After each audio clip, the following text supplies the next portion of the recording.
Olha, minha rapaziada, eu confesso pra vocês que eu não aguento mais falar sobre Mário Celso Petralha. Essa questão da Arena da Baixada, enfim, traz o Petralha muito à tona e, cara, não é um assunto que eu gosto de falar, porque dificilmente a gente tem algo positivo pra falar sobre o Petralha, né?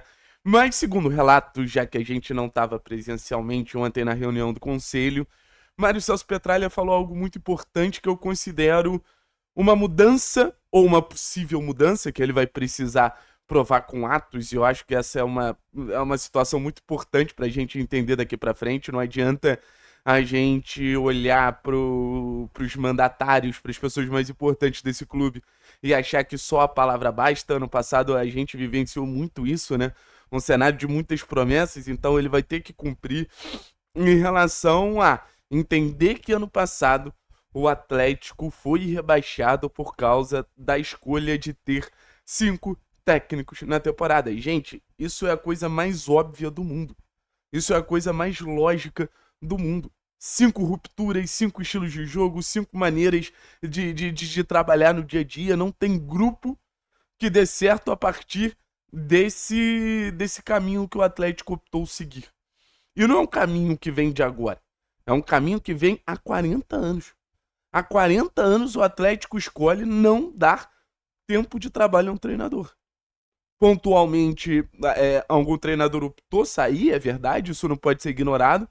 Mas na grande maioria das vezes, o Atlético não foi firme o suficiente para segurar a partir da primeira instabilidade.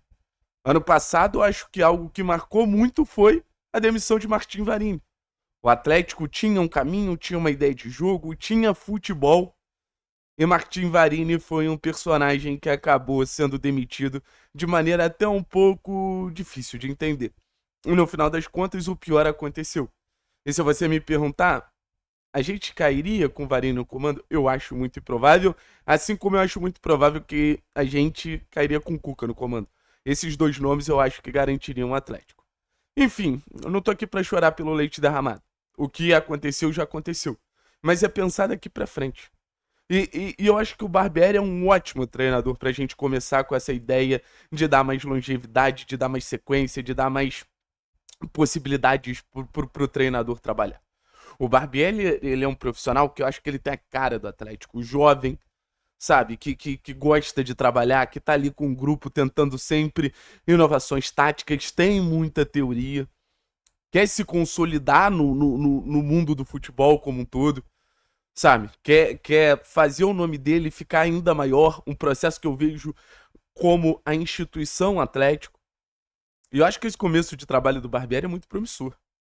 A maneira como o Barbieri ele desenvolve os jogadores que caem na mão dele, acho que é algo que o Atlético, cara, sorriu de orelha a orelha ao perceber que encontrou um técnico com essa característica, com esse mérito. Se você for parar pra pensar, Isaac na mão do Barbieri, Barbieri potencializou Zapelli na mão do Barbieri, Barbieri potencializou Luiz na mão do Barbieri, Barbieri potencializou Leozinho, Barbieri potencializou Alain, Barbieri potencializou João, Barbieri potencializou. Gente, isso é muito mais valioso do que qualquer processo defensivo que eu tenho certeza que a partir do momento que ele tiver tempo, ele vai melhorar. Então, o Atlético tem muito disso, né? Desse perfil de conseguir desenvolver jogadores a partir do trabalho do clube como um todo. E eu espero que o clube entenda que o treinador é peça-chave para a gente conseguir encontrar um talento e fazer esse talento crescer, fazer esse talento ser um talento muito melhor, ser um talento muito mais pronto para os desafios, tanto do Atlético quanto os desafios pessoais, porque eu acho que todo mundo ganha. É o famoso win-win, sabe? O garoto ganha, o Atlético ganha, a instituição ganha. Então essa é só mais uma das características. Acho que o Barbieri conversa com o jogo ofensivo. Acho que o Barbieri conversa com o jogo de pressão lá em cima, um jogo vertical, um jogo rápido. Que eu acho que é o jogo que o torcedor do Atlético curte. Acho que historicamente o torcedor do Atlético viu times vencedores tendo essa característica. Então você conversa também um pouco com a cultura do clube. E no final das contas, você vai entendendo mais sobre o clube, você vai entendendo mais sobre a torcida, você vai entendendo mais sobre os jogadores, e isso só faz com que essa parceria, que essa relação Barbieri Atlético seja uma relação melhor. Por que eu insisto tanto em relação ao trabalho de longo prazo aqui? Por que eu bato tanto na tecla em relação ao trabalho de longo prazo aqui? Porque longevidade é quase que a fórmula do sucesso no futebol brasileiro. A gente está vendo, por exemplo, um Fortaleza que há pouco tempo estava na Série C brigar por coisas grandes a partir do momento que aposta no trabalho de longevidade. Quanta coisa o Palmeiras não ganhou a partir do momento que o Abel decide ficar por tantas temporadas. Ou quanta coisa que o Flamengo, com tanto investimento, deixou de ganhar a partir do momento que não conseguiu dar sequência para nenhum treinador nesse processo enquanto o Abel estava lá.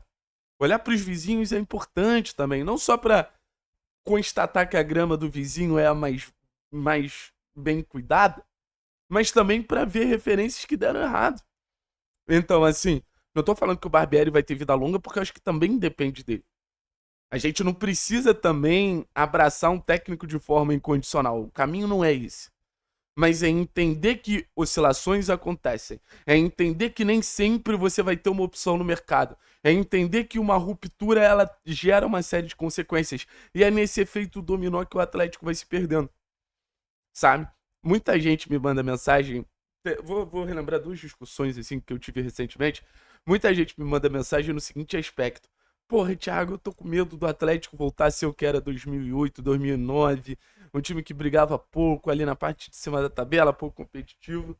E, cara, pra mim, o Atlético que caiu em 2024 e o Atlético de, sei lá, 2021, eles não estavam em estágios tão diferentes. Se você for parar pra pensar. O Atlético de 2021 chega na final da Copa do Brasil e o Atlético de 21 é campeão da Copa Sul-Americana, mas quase briga pra cair, sabe?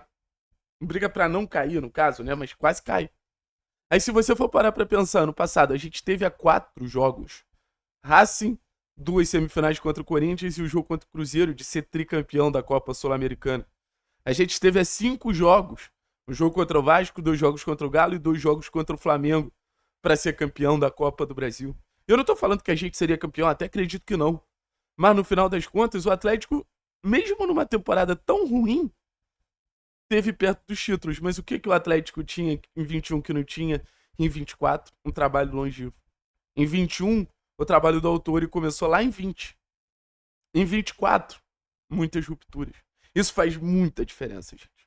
Muita diferença. E outro ponto que eu quero lembrar aqui, que foi uma discussão muito legal, que foi um amigo que perguntou, no mundo das SAFs, você acredita que o formato Atlético ainda consegue competir? Sim. Pode parecer loucura, mas eu acredito sim. Acho que o formato Atlético ainda é competitivo, sim.